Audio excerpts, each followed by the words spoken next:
All right, if you guys can grab a seat, we are going to get started. Thank you so much for being here. Did you guys have a good day? All right, I'll take that, whatever that was. Hey, you guys are going to officially meet two people tonight. Hopefully you'll meet more than that out in the lobby and afterwards as you grab some snacks and stuff. But you're going to meet two people. One I won't be introducing to you, but he is awesome. I haven't known him very long, but he's great. And there's some people at Verve who know him very well, and you're going to love David. But I get to introduce Shane, who is the lead pastor of the Crossing, and Shane is a godly leader. He is an incredible speaker. He has started an amazing church from scratch, and so there's all kinds of great things I could say about him, but the coolest things for me are more personal things, and so I'll tell you about one of the first times I ever met him. We got to know each other kind of long distance when I lived in Virginia, but then my wife and I felt called to Las Vegas. We decided we think we're going to actually move out here and start a church. We flew out with our kids so that they could see the city we were talking about moving to, and we could look at neighborhoods and houses and stuff like that. And Shane was the person I called and said, hey, would you meet with me? I'd love to talk about starting a church in Las Vegas and ministry. And he said, sure. And so my wife dropped me off in our rental car at a Starbucks on Rainbow, and Shane was there, and we met, and Jen was supposed to come and pick me up in an hour and a half, and at some point during our meeting, my cell phone rang. I had just gotten a cell phone pretty recently, so it was exciting to have my cell phone ring. My wife did not have a cell phone, and it was my wife, which was weird, and she said, hey, we ran out of gas, and I just parked the car in the middle of the road on Rainbow when I was coming to pick you up. We walked to a gas station / Qdoba, and I don't know what to do. And so I said, 1 second, and I said, Shane, I'm so sorry, but they ran out of gas. Can you help us? And he's like, of course I can help you. And so I'm sure he had lots to do, and I'm sure he had to cancel things to take care of us. But he drove over. We picked up my wife and kids who were probably 9 and 7 or something like that, and we bought a gas tank, and we filled it with gas, and we drove over to our rental car, which had been left in the center median area. And when we got there, what we saw was the rental car was crushed.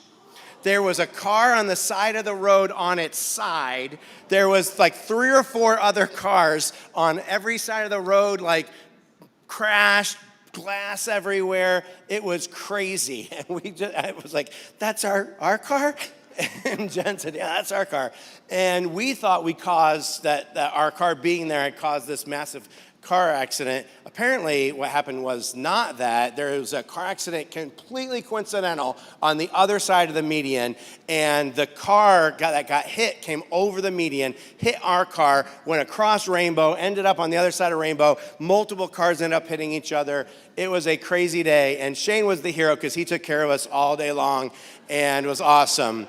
And then we moved here. Yes, you can apply for Shane. And then we moved here, and ever since, Shane's just been kind of a hero to me and to my wife and to our church. He has helped me through just ministry issues that we've struggled through. He's helped my wife and I with personal things that we've struggled through. Their church has helped our church in countless ways. They gave us money to get started. Almost everyone on our staff has been trained by the equivalent positioned person on their staff. And so when we hire a children's pastor, we call theirs and say, hey, will you train ours? And so they've just been awesome to us. And I am very excited for you guys to get to meet Shane and in a little bit David. And so let's clap again for Shane.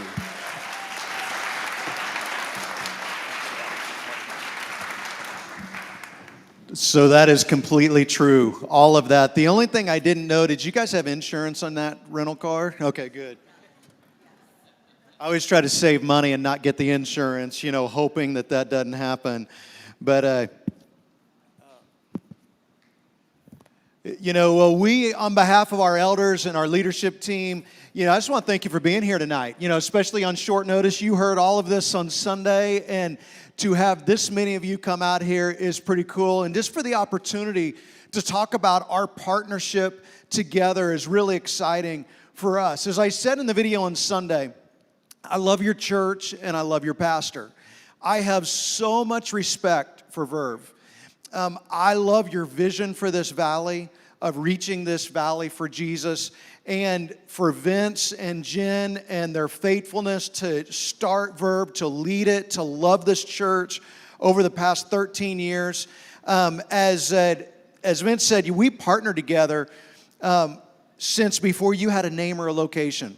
We became a financial partner for 5 years. Lee Coates, our executive pastor, was part of the management team for Verve for a number of years. I got to speak at the leadership conference here a few years ago, had the opportunity to work with your elders. We've done mission trips together, trained volunteers together. I could go on and on. But the bottom line is we've already been partners for years, and you didn't even know that.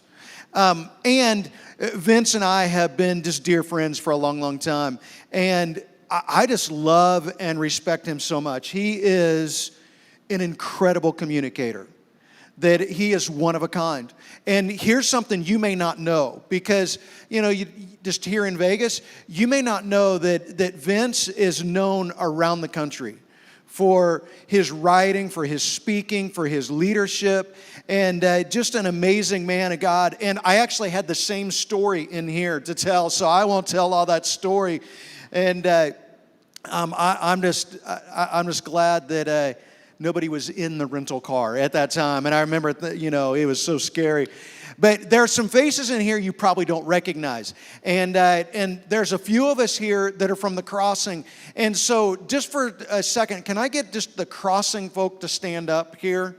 Just for a second? Okay. So just a few of them here, and they're spread out because they really don't get along very well. Now, I'm just kidding about that.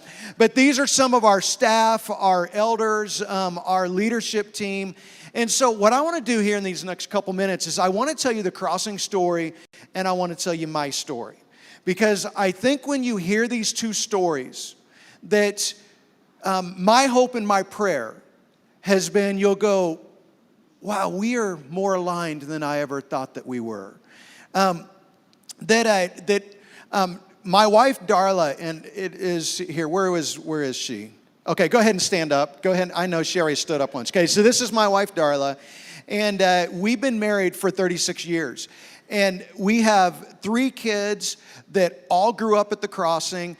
2 of them are married, and what's kind of cool about this is those 2 who are married met their spouses at the Crossing.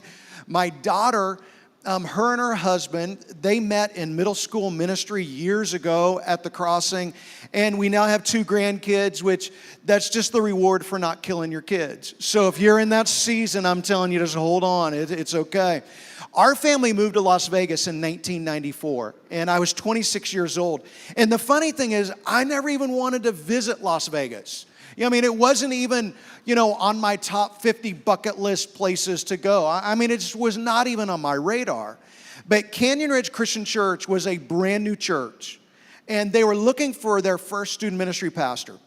And so through just a number of connections, that the founding senior pastor at Canyon Ridge, which is over on the northwest side of Vegas, got my name. And so they invited us to come out for an interview on that weekend. And I remember our youngest daughter, who I told you met her husband in middle school ministry, she was about 6 weeks old. And so we come out here, and they actually put us up in the Excalibur. And so it makes you probably feel like, man, Canyon Ridge is cheap. But the Excalibur was new back then. And so they are kind of cheap. But, it was kind of a new place. But I remember Darla was up there, and I'm like, we're in Vegas. We may never come back here. We got to go walk the Strip. And she goes, no, I just don't think we should. And I'm like, are you kidding me? We are staying on this. I just want to go walk up and down the Strip. But one of the things that happened during that weekend is the founding senior pastor, his name is Mike Bro, he took us to the top of Summerlin Parkway. And if you've ever been to the top of Summerlin Parkway, you can see the entire valley. And he took us up there at night. And actually, this part of town didn't even exist back then. But he took us up there, and we could see the lights of the entire valley. And he said, you see those lights? Every one of those lights represents somebody who needs the hope of Jesus. And he quoted a verse out of John chapter 4, where he said, Jesus said, the fields are white unto harvest. He says, who will go and be my workers? And it was at that moment that I made a decision. I wanted to spend my life investing and serving this city and reaching the people of this city. It was a calling for me that began at 26 years old.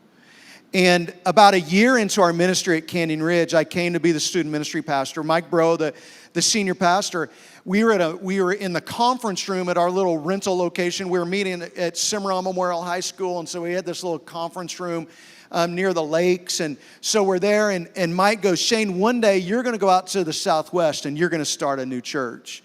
And I thought, fat chance, buddy. I have no desire to do that. We were a portable church at Canyon Ridge, and it's a lot of work, and I couldn't imagine doing that again. And, but God does what God does. And we begin to sense this calling to start a new church in the valley. And so we launched The Crossing in September of 2000.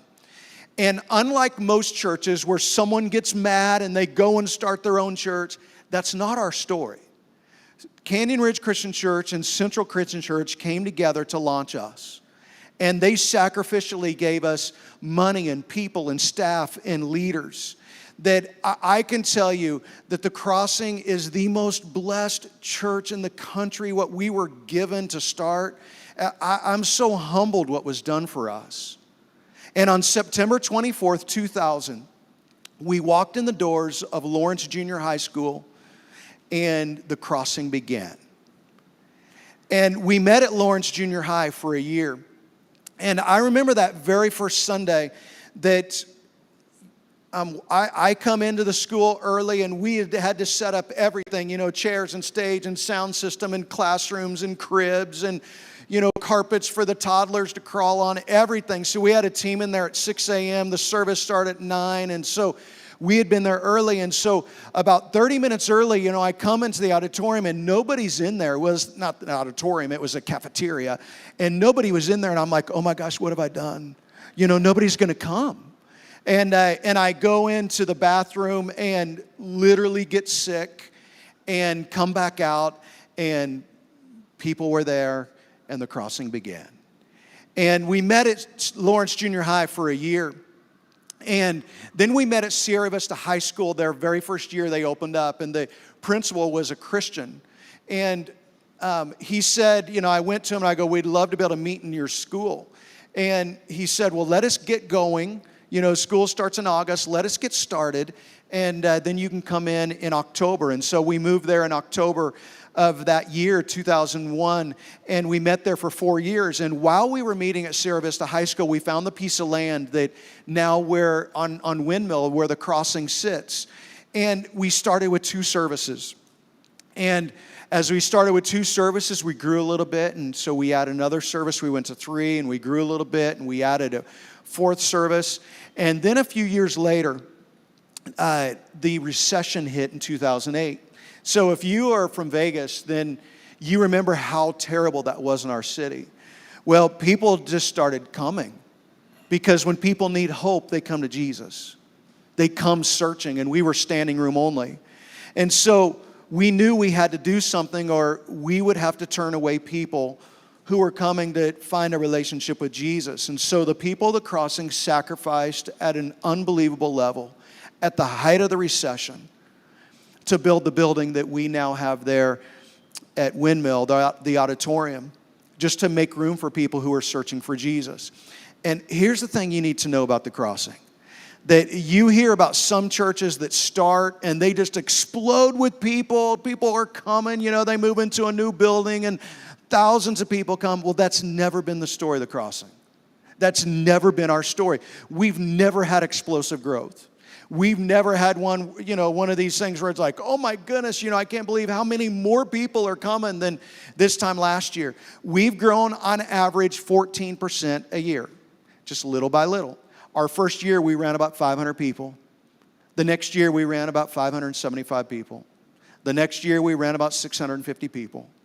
We've grown 14% a year for 23 years. And I can tell you that there is nobody more surprised than me that people keep coming to The Crossing. You know, Darla and I will oftentimes on Sunday morning go, why are these people here? We have no idea why they're here. Where'd they come from? And it is just so humbling to us. And a lot has changed in 23 years, but let me tell you what has not changed. It's our mission. Our mission is still the same today as it was 23 years ago, which is helping people discover Jesus in the journey. We just believe that Jesus changes lives. We just believe if people can be introduced to a relationship with Jesus, it will change their life. And we don't want to leave them there. We want to help them on that journey of becoming fully devoted followers of Jesus. Just helping them encounter Jesus changes people. We've seen it time and time again. And we have a 10-year vision for the Crossing. And here is our 10-year vision. The Crossing is a multi-generational, multi-ethnic network of 20 churches with a median age of 35 that's doubled its outward-focused impact in our city, in our community, around the world by equipping its people to walk in step with Jesus every day. Now, that is jam-packed full of all kinds of stuff. But we have always had a vision of being a multi-generational, multi-ethnic church, always. And this part of being a network of 20 churches, that we have a network where we have brand new churches in town where we're just trying to meet with them and resource them and help give them resources so that they can do what they're doing. That's part of our network. We have church plants that we've sent out that are part of our network, and we have campuses that have been part of that are part of the Crossing, and that's part of our network. And that's what we see Verve as becoming. So let me just answer the question, how did we get here? You know, I mean, here we are. You guys have only been, part of this for 4 days. So how did we get here? Well, it started about 6-8 months ago. Vince approached us with the idea of coming together as one church under the Crossing umbrella. And I begin to pray for Verve every day. And this church has been in my daily prayers for over 6 months, every single day. That God would just give us wisdom, that God would lead us in the right direction. If this was supposed to happen, that He would bring all of the details together. If it wasn't, that He would close the door on that. And we just wanted it to be very clear. And we began to meet together to dream about what that might look like. And our elders and our leaders begin to pray about this opportunity. Vince and your leaders begin to pray about this opportunity. And we went through many months of prayer and discernment because, there's like, well, what about the risks? And is this going to work out? And what if this doesn't work out right? And, there was just a lot of fears. And so as we just begin to pray and discern, our leadership came to the consensus that we are better together. That us and Verve, we are better together. And Verve will be our third location.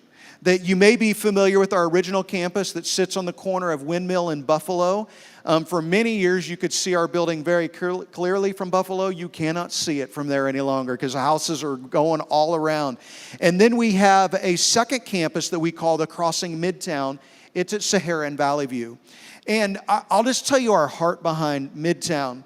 Because some churches, when they start another campus, they go to a growing affluent area where that location can be self-supporting quickly. Well, that was never our vision. We began to ask the question, what would it look like for us to go to the heart of the city, an area of town where people and businesses have been leaving? And what would it look like for us to go back into the city and serve people who many have been forgotten? And we began looking for an area that could be a missional outpost for the Crossing. A missional outpost where we could serve our city. And out of that vision, the Crossing Midtown began in 2019. And Midtown may never be self-supporting. But that's not our goal. That's not our goal. Our vision is to serve a part of the valley that's been forgotten. A part of our valley that's far enough away from our Windmill campus that those people would never come to our Windmill campus. But we can serve them. That we are one church that meets in multiple locations. I mean, you know probably a lot of churches that have multiple worship services, but they're still one church. Well, we have multiple worship services at multiple locations. And let me just give you just a little idea of maybe some of the images of the crossing. This is just a video that we show at both of our locations on Sunday morning. You can watch this.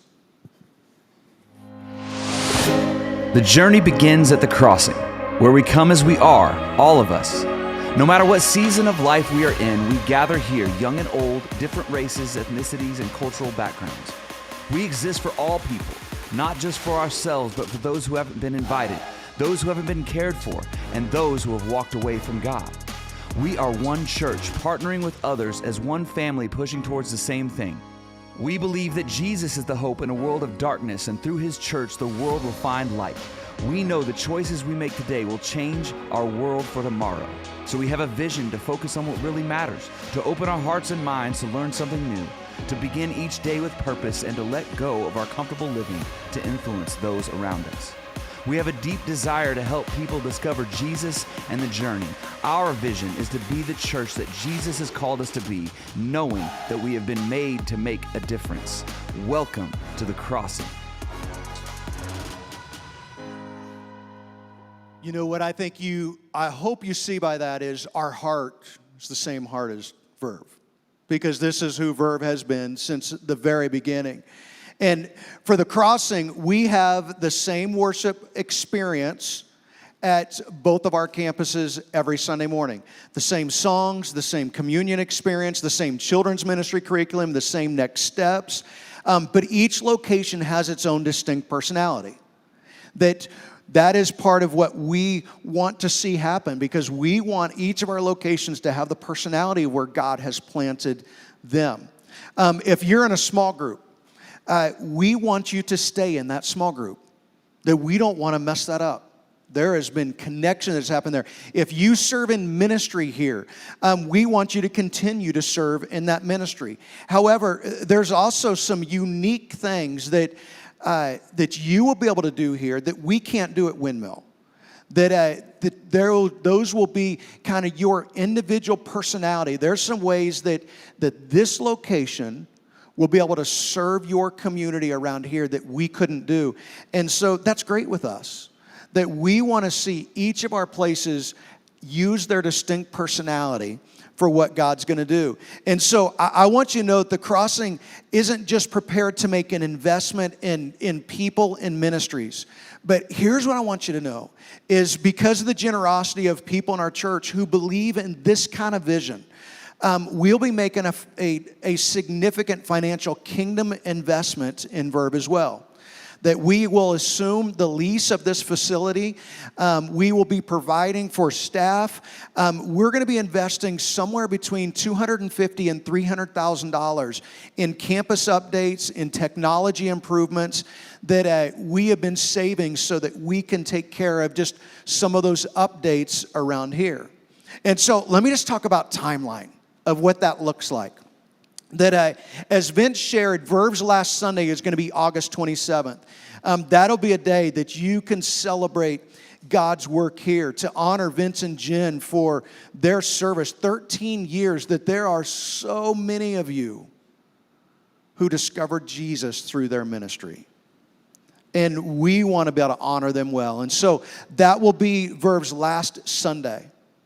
And then September 3rd, 10th, and 17th, these are what we're looking on as what we're calling Integration Sundays.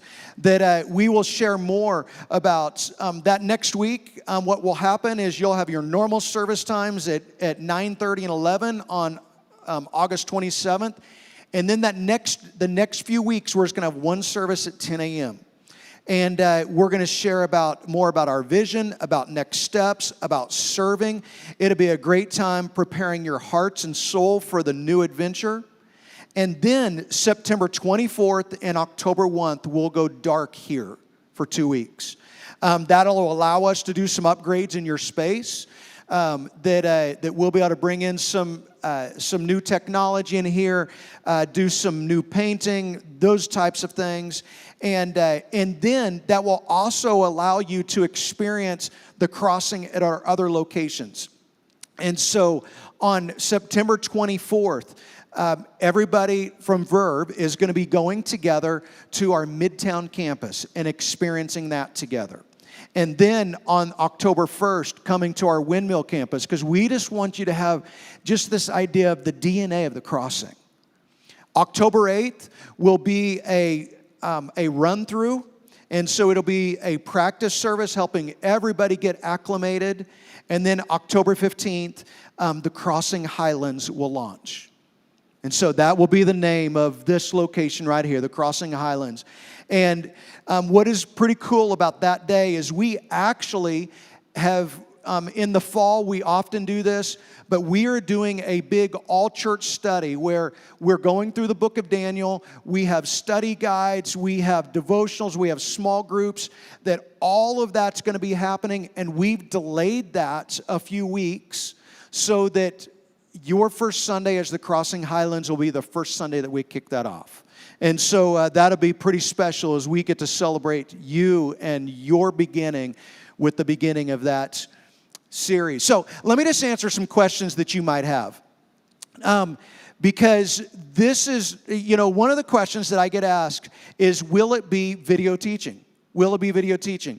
At the Crossing, at our campuses, we do a hybrid model. And so 2/3 of the time, it's going to be video teaching. We will have a high-quality video teaching that will come from our Windmill campus. We're installing upgraded HD screens here so that you will have a good experience in that.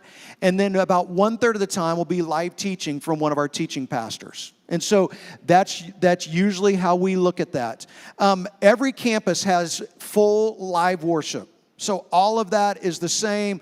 It's the same participatory, it's hard for me to say that word, participatory experience. The service is hosted by our campus pastor who will lead communion and prayer and announcements. Volunteers serve on the worship team and guest services. And then the video rolls in for the teaching. And so maybe you're wondering, well, is video teaching effective? Well, let me just give you just one little snapshot. We do a series every summer at the Crossing called At the Movies.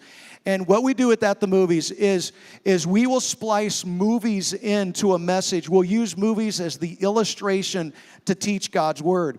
And so one of the movies we just had last month, we did this last month, had 4 movies, it was Jesus Revolution. And so it was our last movie of the summer. And at that message on video, I encourage people to be baptized. Well, we had 103 people from Windmill and Midtown who were baptized that day. And so I would say it's effective. That we use it on our Windmill campus as well, and we believe it's effective. And it's important for us. Here's why this is so important. We want to remain one church with one vision. That we don't want to be multiple churches that are going multiple different directions. This is one of the ways that it helps us be one church with one vision. Another question that often comes up is, what about groups? I've already talked about small groups, but if you're in a group, we want you to stay in that group. That maybe you're in a group and you don't want to stay in that group. Okay, that's a whole different conversation. We can help you with that. But if you're in a group and you like your group, we want you to stay in your group. We'll also be offering student ministry. I know you guys have a fantastic student ministry here. We'll continue with that. We'll be offering Rooted, which is our main next step for everybody who comes to the Crossing. It's Rooted is a 10-week study where you will learn the 7 rhythms that every believer in Christ should have in their life. We've had thousands of people go through Rooted at the Crossing, and so we're excited about doing that at the Crossing Highlands here. We will eventually offer Celebrate Recovery and Alpha and other types of groups. For staffing, so for the staffing here for the Crossing Highlands, we've hired 2 staff, a campus pastor and an operations and connections pastor. So the operations pastor, the connections pastor, is someone you might be familiar with. It is Margaret. And so where is Margaret? She's right back here, which I'm so excited. I'm telling you, here's what everybody in our city who has heard about Verve, one of the things they'll go, oh, Margaret is amazing. And so we were like, we want Margaret to be part of this team. And so we are so excited that she's just going to continue in the role that she's had here for a number of years. And I'm excited to introduce the campus pastor that's going to be here at the Crossing Highlands. It's David Deers. And so, David, I'm just going to invite you to come on up because we're going to grill you here for a minute. So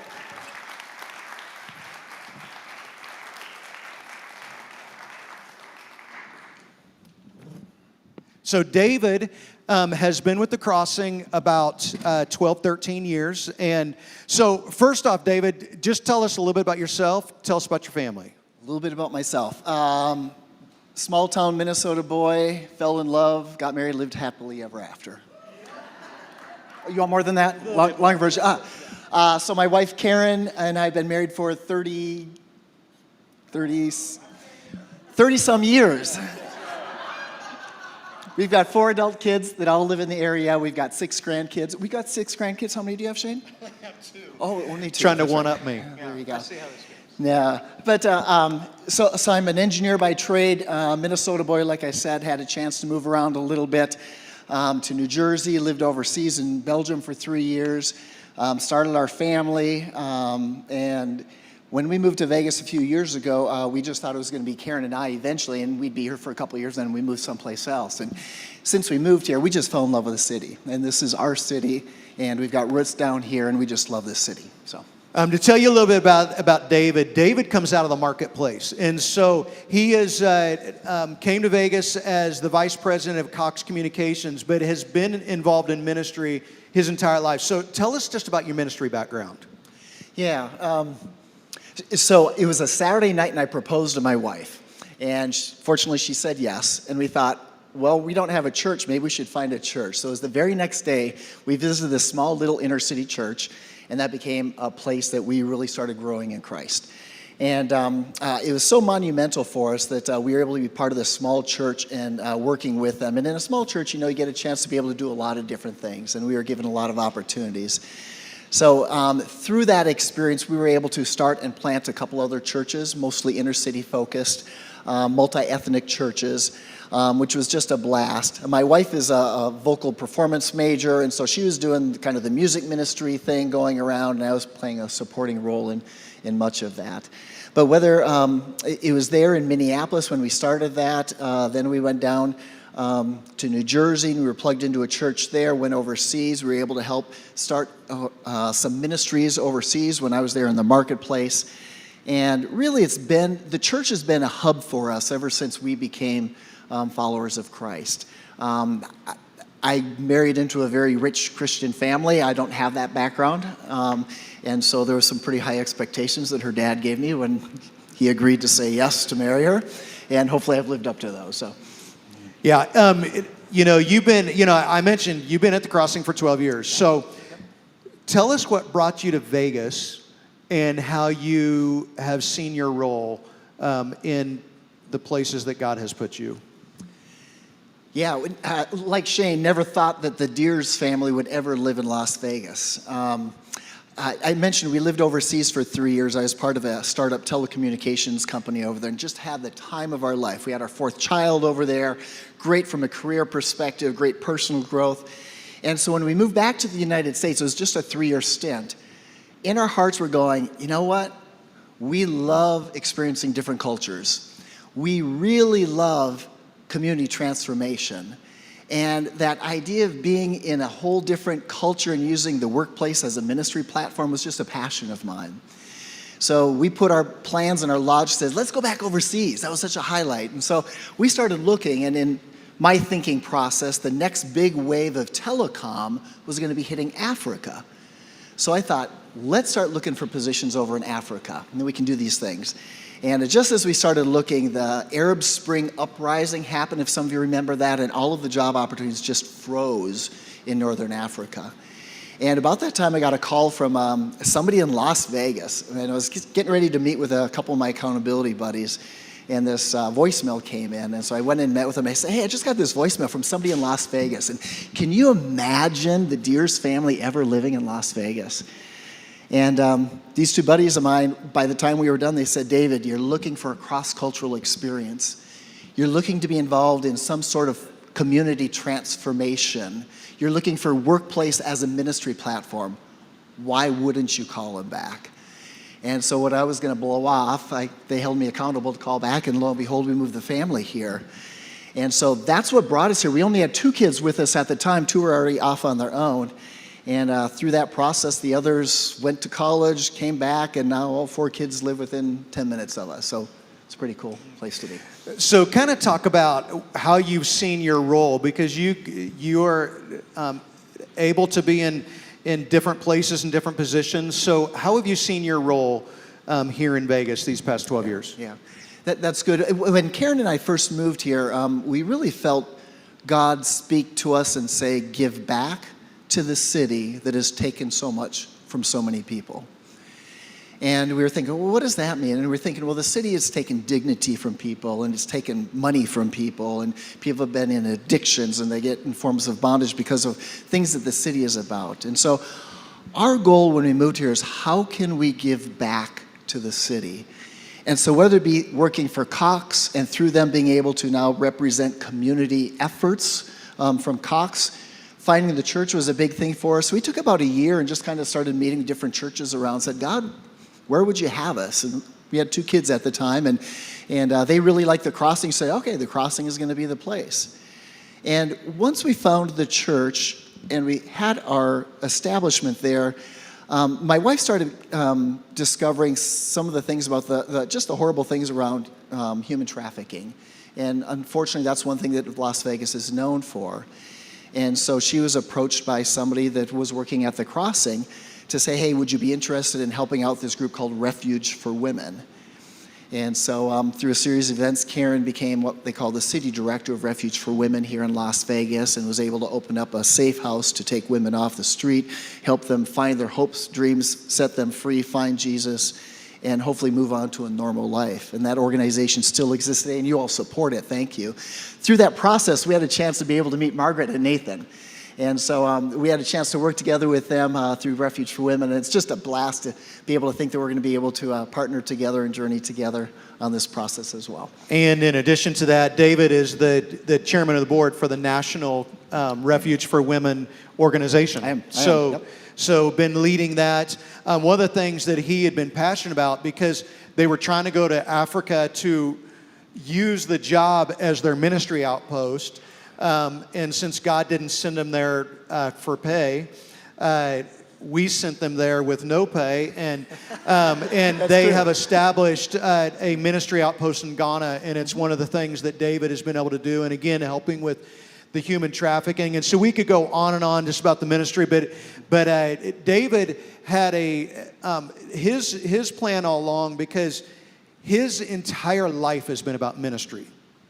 That wherever they've been, it's been about ministry. And so as he's been placed, they've helped start a church, they've helped start ministries, they've gone overseas for the very fact of being able to share the gospel. And so he had actually said, I think, I've got one more run at, doing some type of a corporate job, and then I'm going to dedicate myself to full-time ministry. And so when I call him a few months ago and I go, hey, your plans, I got something else for you. What about just jumping into full-time ministry now? And so after he and Karen prayed, they graciously accepted the role here as our campus pastor. Our elders unanimously affirmed that, because they know of their ministry history and love. And so pretty cool to be able to do that. Cool. So, hey, maybe just one other story. You mentioned before about Vince and Verve being known throughout. Just 2 quick stories. So I mentioned that I'm with Refuge for Women. I was down in Dallas speaking at a fundraiser, and the gentleman that was sitting next to me at the table said, oh, you're from Las Vegas. Do you know Vince and Verve by any chance? I thought, well, that's kind of interesting. So we had committed to be praying that whole time. Fast forward 2 months later, I'm in Poland on a missions trip, and I'm painting a room next to a guy, and he said, oh, you're from Vegas. Do you know Vincent Verve by any chance? So it's interesting through this process. Hey, Vince, you got to know, your name is known not only around this country, but around the world. But the influence that Verve has had, not only in this community, but beyond, is pretty remarkable. So. And wasn't it that same day that I called you later on to go, hey? After that guy talks to me about Verve and do you know Vince, Shane calls me 2 hours later and says, hey, I got something I want you to consider. And I just thought, that's just something that only God can orchestrate, right? So. Yep. Absolutely. Absolutely. Cool. Well, Shane, you've had a chance to interview me a little bit, and a lot of you have submitted questions, and Vince, thanks for collecting those and getting those to me. But Shane, you talked a little bit about your story about moving here, but I thought, we've had a chance to do life together for the last few years. Many of you have had a chance to do life with Vince and Jen, and so you pick up little things about them as you're doing life together, right? So a couple rapid fire questions just to get to know you first, and then we'll get into the questions that were submitted that perhaps you can address. So this is more about getting to know you. So again, favorite food? Pizza. Pizza. Favorite candy? Oh, I'm not a real big candy. M&M's. M&M's? Yeah. All right. Favorite pastime? I would say riding my mountain bike. Favorite place to visit? Favorite place to visit? Honestly, out of everybody, I love going to Israel. And I have fallen in love with going to Israel. And you've been there many times? I've been there 7 times. Yep. Fantastic. Favorite pet peeve? Favorite pet. What irritates you? Darla, worst should I pet ask you peeve. instead? I'm trying to think. I got a lot of them. It's probably our drivers in our city. I mean, how bad they are, and the construction doesn't make it any easier. I'm not real sure. I'm just such an easygoing guy, David. I have no pet peeves. I'm sure that's exactly what it is. Yes. Well, speaking of peeves, what about your favorite football team? Well, so God's team would be the Chiefs, and so. And I may have a little harassment on the Cowboys. So that's just a little bit that may happen every now and then. Fair enough. You mentioned you have 3 children. Yes. Your favorite child is?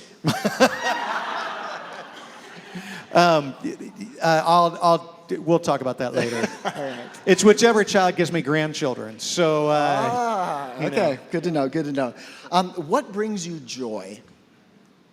What brings you joy? I love seeing people whose lives are transformed for Jesus.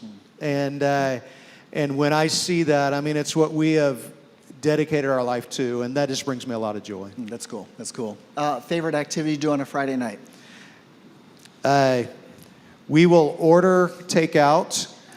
Sushi is one, or, Greek, or pizza, usually is about Thai, and then we'll watch Netflix or Hulu or something like that. Yeah, I mean, it's pretty exciting. Yeah, it's very exciting. I mean, that's it. If we're going all out at sushi, I feel like, it's a big date night, sushi. Fair enough. But a lot of times it's just Papa John's. So does Darla prefer flowers or chocolate? Chocolate all day long. Okay. Yes, all day long. And do you know her shoe size? 8.5. Yeah, I mean, maybe I shouldn't have said that out loud. Yes. Yes, the answer to that is yes, I do. You said that you moved here in 1994. Yep. So you had a life before that. Did you meet Darla here? Did you find her here? So Darla and I have known each other since the nursery at our home church. And she is a little bit older than I am, but I remember rolling over one day in the nursery going, who was that in those Pampers? And I've been in love ever since. We became... I'm sorry. I get that look right here is... Darla, can you come on up here and let's get your version of that? We became high school sweethearts. So I actually... She didn't know I existed until we became high school sweethearts. So we dated all through high school and got married first year into college. And what was kind of cool is I was still a teenager, but Darla was in her 20s. And... but it was during that season. And we actually started dating when I was in junior high. She was in high school, but she doesn't like me to say that. You were junior high, she was high school. That is correct. Who asked who out for the first date? I asked her for the first date, but I wasn't old enough to drive by myself. So she drove to my house, and then I could drive with a licensed driver on a restricted. So I had her move over, and then I drove from there. That's good. All Pretty right. smooth there, All right there. Have her That's come pick good. me up. Well, let's transition a little bit into some of the questions that came up. And Vince, and again, thanks for putting these together and sending them in. And I keep updating as you kept sending, oh, here's another one, here's another one. So I tried to put these in a couple categories. And Shane, when I'm looking through this, you probably addressed a lot of them already, but let me just make sure that we got them covered. So this first group is around kind of big picture questions, mission, vision, kind of related. What are the short and long-term goals for the crossing at the Highlands location? You know, that when you see our 10-year vision, that is the short and long-term goal. And, you know, when you look at our mission and vision, that we want to help people discover Jesus in the journey, it's why we exist. And so, you know, that sums up what we say at the Crossing Highlands. But at the same time, we want to be a multi-generational, multi-ethnic church. That there are some churches who, you know, we're after just this sliver of the newest generation. Well, we think it's great when those who are in Gen Z are sitting next to boomers and everywhere in between. And when we say that our 10-year vision is to be a church with an average age of 35, it is because I am 55, I'm going to be 56 this year.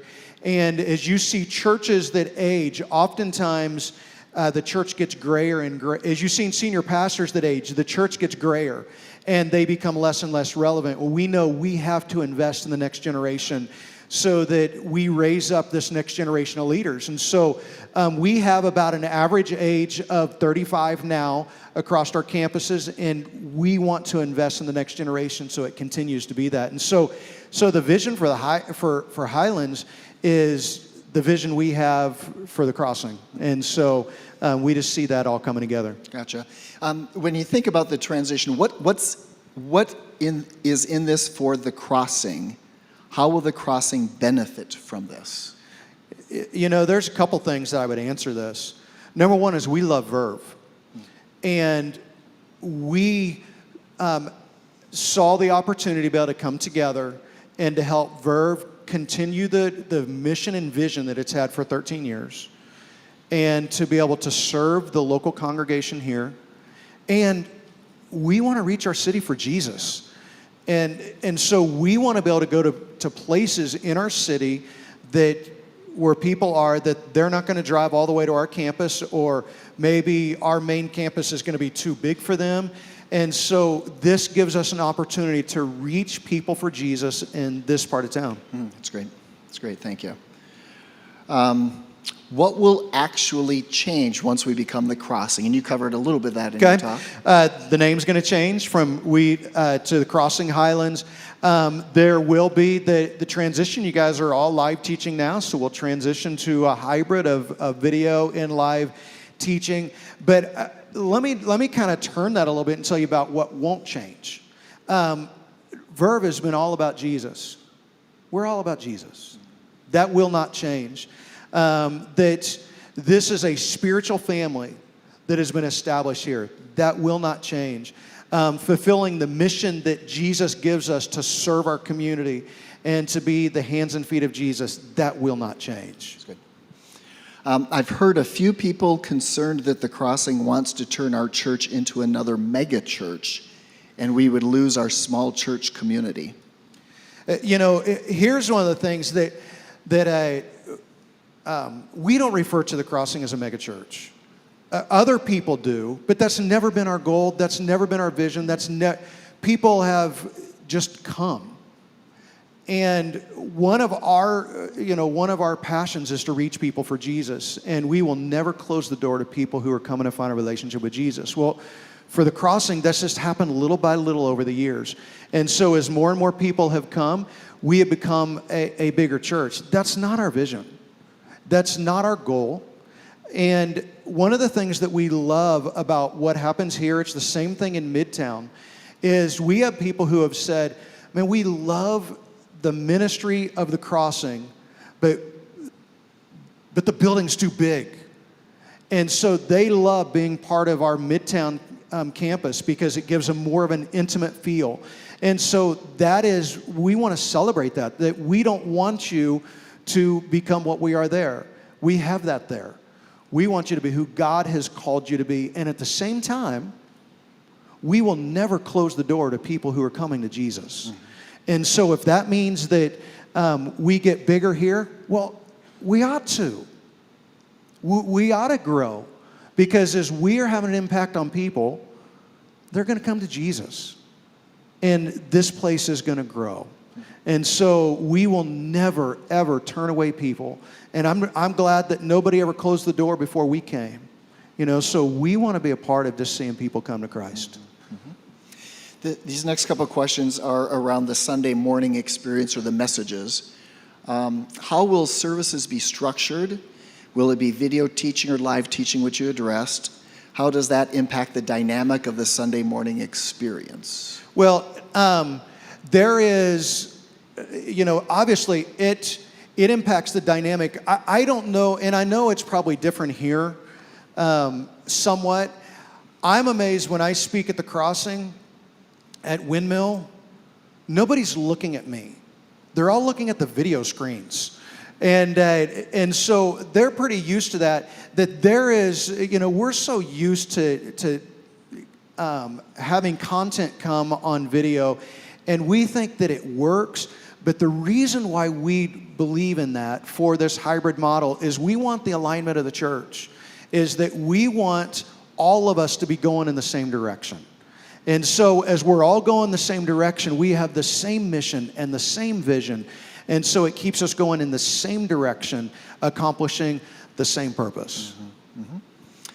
Are sermons going to be preached directly out of the Bible with no other support, or are we still going to get a more naturalized approach to Christianity? One of the things that Verve has had is Verve has had one of the best communicators in the world through Vince. He's amazing. And no doubt about it. So I'll say, number one, I am not Vince.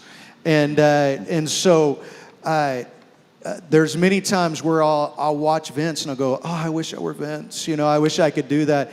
And so number one, I'm not Vince. But what our passion and strategy has been is we want to reach people right where they are.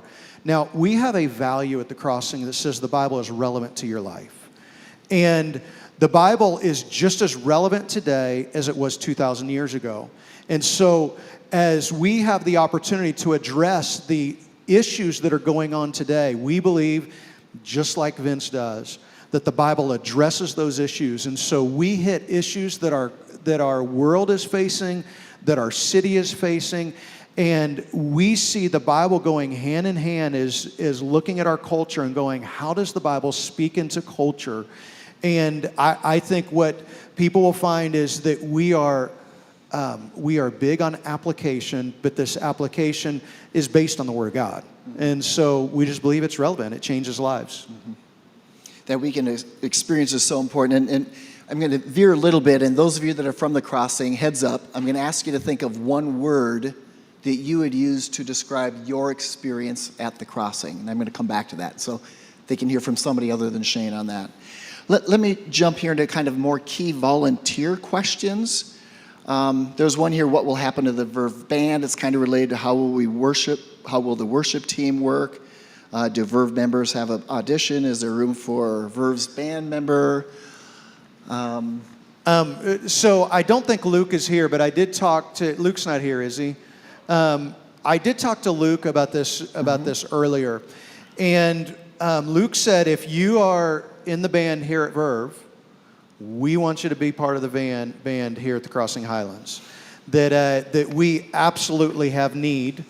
And so there's no audition process to be, if you're in the band right now, there's no audition process to be part of the band for Crossing Highlands. There is an onboarding process because, again, we want everybody to be on the same page for the Crossing, but that's just something where we want every team member to have had that same onboarding process, but there's no auditions. If you're in the band, you're in the band. Gotcha, thank you. And this one's kind of related, and Josiah, can you raise your hand real quick? Josiah's in charge of production at the church. This one is kind of that same area about if people are involved in the production, will they be able to continue to be involved in production? Any initial thoughts there?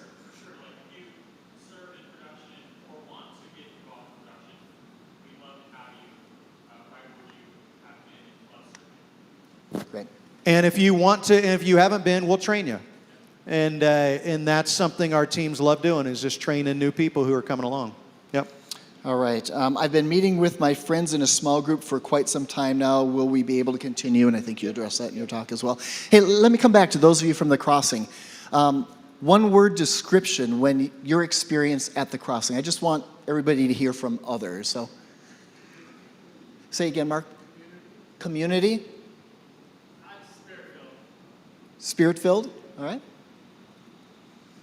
All right, don't make me call you out. Let's hear those. Say again.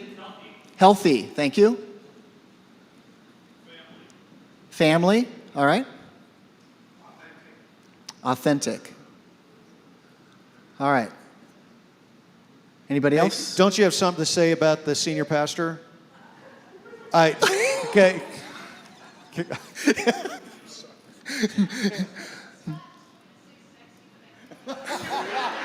Amen. Preach it. Preach it. All right. But again, a little bit different description than just hearing Shane speak. These are people that have chosen that to be their church home. And hopefully that gives you a little bit of a feel as well. Shane, this next one's around financial. Okay. Do we continue to give financially to the same Verve account, or when do we switch our giving to the Crossing?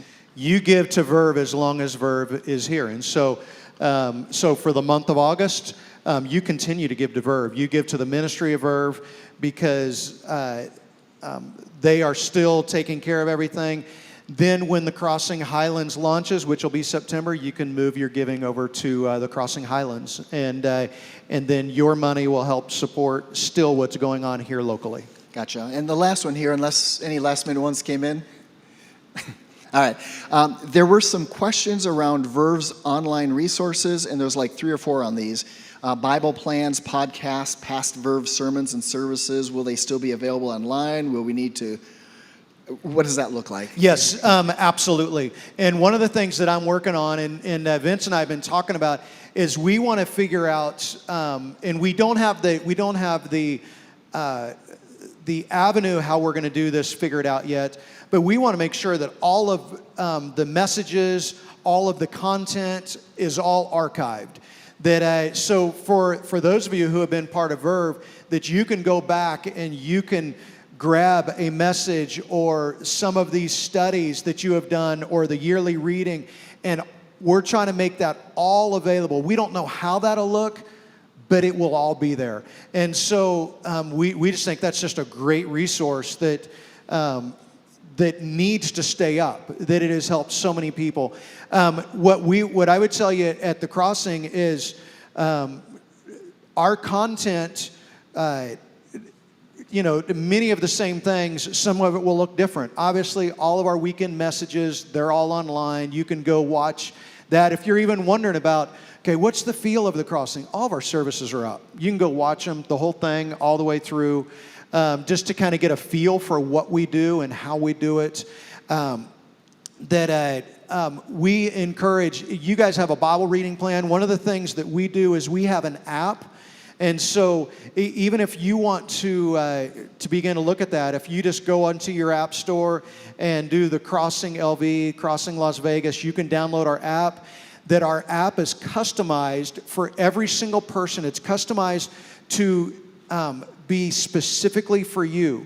So once you open up an account on our database, the app will feed you stuff depending on where you are in life. And so if you're a young parent, it's going to tell you about our parenting class. It's going to tell you about our children's ministry. If you are a guy, it's going to tell you about some of our men's opportunities. And so all of that is customized for you personally.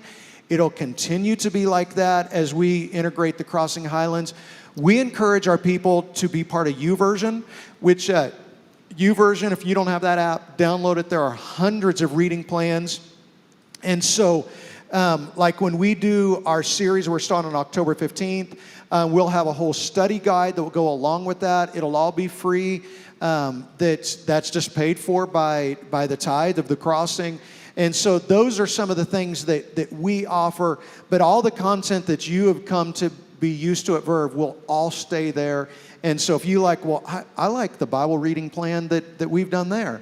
Well, it'll continue to be up, and you can continue. Now, I'm not saying he's going to continue to do that. I mean, it's not, Vince, you're just going to have to keep doing, weekly messages and post them on there and tell me what they are so that I can take all the good stuff. But so all of that will be there. Great. Well, that was the questions that were submitted, and just, yes. One more question came in. Somebody's watching. We're with and somebody who does not live in Las Vegas, but is part of Verve, asked you guys live stream your services, and will they be live streamed the weeks that are dark here? They can watch online. Yes, we live stream everything. And so at our service times, 9, 11, and 6 is what we are at Windmill. And so we have 3 different platforms where you can get the live stream.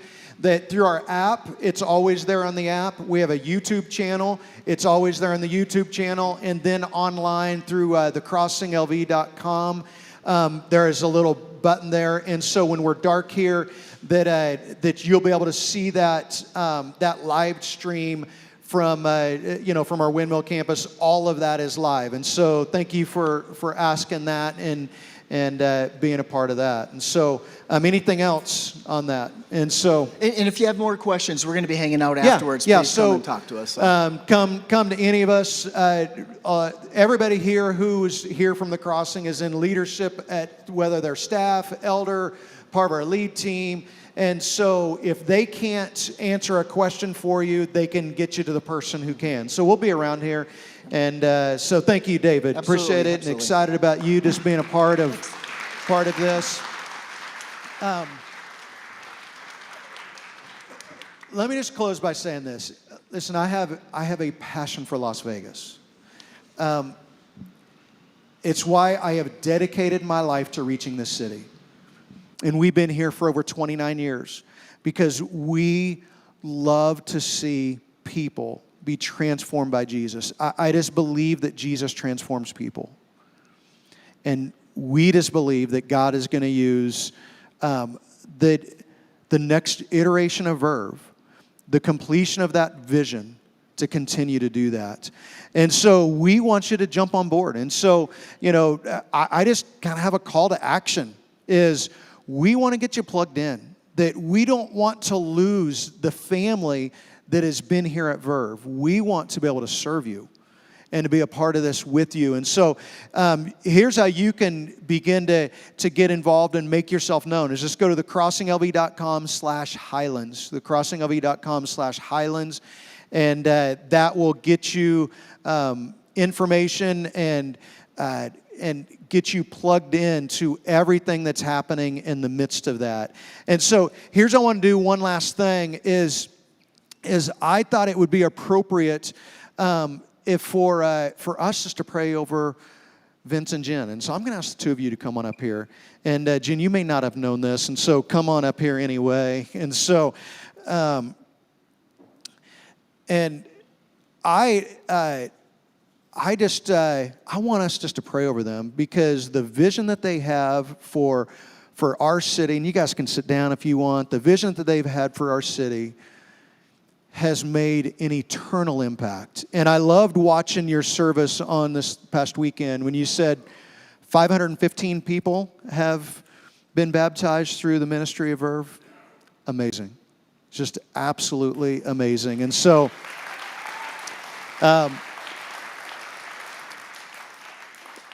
from that crazy time when you ran out of gas, Jen, on Rainbow. And I remember, it's funny because as you were telling that, I remember exactly where we were sitting in that Starbucks at Warm Springs and Rainbow when all of that, happened.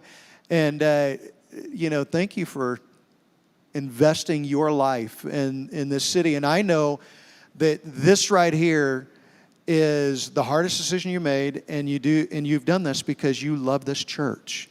You love this church, and as we've talked together, we just feel like we can be better together. And so let me just pray over you.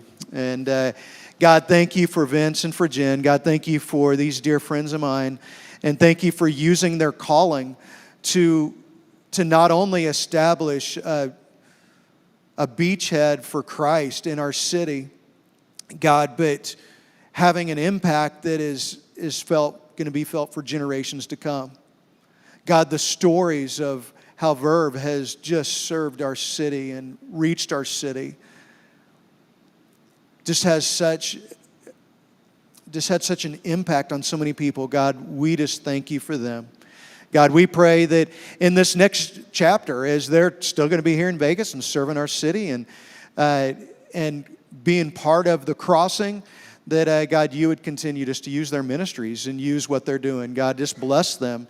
And thank you for the sacrifice. God, I know that they have made sacrifices that nobody has known.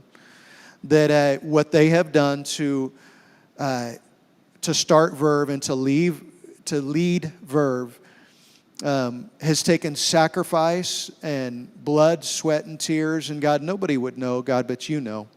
So God, I just pray that you would bless them. God, that you would give them exponentially more than what they have given. And so just use them in this next chapter. Thank you for their family and pray this in Jesus' name. Amen. Amen. All right, we'll be around. Thank you for coming.